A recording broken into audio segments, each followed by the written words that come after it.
राज्यात शिक्षक भरती टेट 2025 व्हावी अशी तमाम 3.5 ते 5 लाख बेरोजगार डी.एड. बी.एड. अभियोग्यताधारकांची इच्छा आहे आणि याच धर्तीवरती जी टी.ई.टी. दिलेली आहे ती राज्यभरात जवळपास 3 लाख उमेदवारांनी दिली आहे। त्यांचा निकाल आहे तो फेब्रुवारीमध्ये जाहीर होऊ शकतं असं सांगितलेलं आहे काही अधिकाऱ्यांकडून।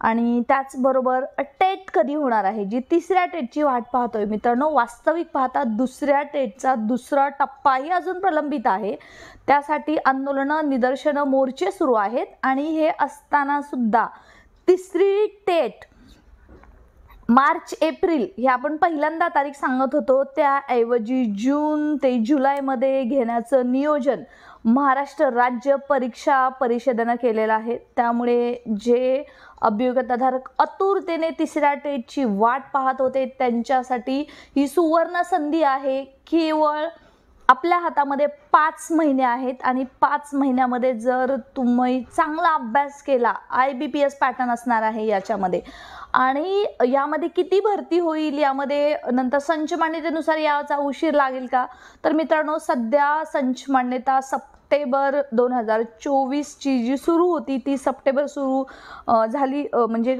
फिनिश करायची होती ती आता त्यांनी 31 डिसेंबर पर्यंत कंप्लीट करायला सांगितलेलं आहे। त्यामुळे जी तिसरी टेट होणार आहे त्यामुळे संच मान्यता किंवा ज्या भरती लेंद होतात, उशिरा होतात, जी 2017 ची भरती आहे, 2022 ची आपण भरती पाहतोय, अगदी पहिली भरती 7 वर्ष झाली, ही 2022 ची भरती अगदी 3रं वर्ष सुरू आहे, तरी सुद्धा कंप्लीट होताना दिसत नाही। परंतु तिसऱ्या टेट बाबतीमध्ये असं अजिबात सुद्धा होणार नाहीये। त्यासाठी मित्रांनो तुम्ही तिसऱ्या टेटच्या तयारीला लागा।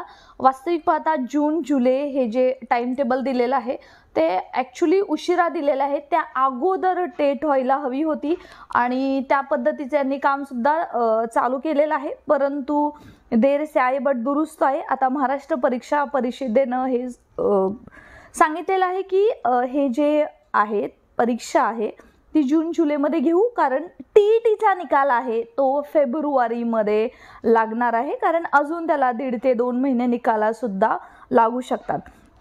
मित्रांनो जे तिसऱ्या टेटची वाट आतुरतेने पाहत आहेत, ज्यांचं अगदी CTET ऑगस्टमध्ये झालेलं आहे, अजून टी.ई.टीचा सध्या निकाल येऊ पाहत आहे, त्यांचा स्कोर चांगला आहे, त्यांनी अजिबात वेळ घालवू नका, कारण 100% पदभरती असणार आहे तिसऱ्या टेटमध्ये आणि त्यामध्ये कोणतीही पदकपात नसणार आहे। आणि जे काही शासन सांगते की 10,000 भरती करू येणाऱ्या वर्षामध्ये, तर मित्रांनो ती प्रलंबित भरती आहे, ती त्यांना कंप्लीट करायची आहे। परंतु तिसऱ्या टेटची गणित अगदी वेगळी असणार आहे। अजूनपर्यंत रिटायरमेंट होणारे आजवर शिक्षक आणि त्याचबरोबर बरेच शिक्षक आहेत ते एप्रिल मे जून मध्ये रिटायर होत असतात, अकॅडमिक इयरचा जेव्हा एंडिंग असतो तेव्हा। आणि त्याच वेळेस मित्रांनो ही जी नवीन पदं आहेत ती या नवीन शिक्षक भरतीला येणार आहेत। त्यामुळे माझी सर्वांना विनंती आहे, आता तारीख कन्फर्म झालेली आहे, त्यामुळे आता कसलीही वाट बघू नका। अगदी तुमच्या परीक्षा पॅटर्ननुसार कोणकोणते पाठीमागचे IBPSचे पॅटर्न होते, बँकिंगचा पॅटर्न असतो IBPSचा जनरली, आणि अगदी शिक्षक अभियोग्यताधारक किंवा त्यांचा कल आहे त्याच्यावरती अगदी 15 ते 20% फक्त प्रश्न विचारले जातात, अन्यथा सर्व पॅटर्न ॲज इट इज बँकिंगचा असतो। आणि ही जी परीक्षा आहे ती पवित्र पोर्टलद्वारेच घेतली जाणार आहे। हा व्हिडिओ जास्तीत जास्त अभियोग्यताधारकांपर्यंत पोहोचवा, जे 3 ते 3.5 लाख उमेदवार आहेत ज्यांनी टी.ई.टी दिली होती, ते सुद्धा उत्सुकतेने वाट पाहत आहेत की कधी एकदा तिसऱ्या टेटची तारीख येते। मित्रांनो आता ही संभाव्य तारीख दिलेली आहे, या अगोदरही होऊ शकते किंवा जवळपास या होऊ शकते, परंतु आता हे परीक्षा परिषदेने सांगितलेलं आहे, त्यामुळे शिक्कामोर्तब करायला हरकत नाहीये।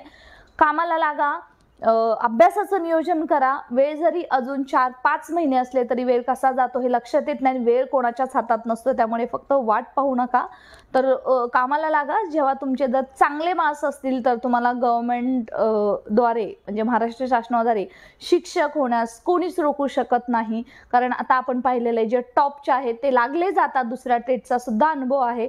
आणि ज्यांचे कमी मार्क्स आहेत ते असेच म्हणजे 2017च्या भरतीमधले बघा, 2022च्या भरतीमध्ये असेच वाट पाहत राहतात। So I request to everyone, आता फक्त तुमचा टाइम दौडू नका आणि कामाला लागा। याबद्दलचे जे काही अपडेट्स येतील ते तुम्हाला चॅनलवरती मिळत राहतील, तो स्टे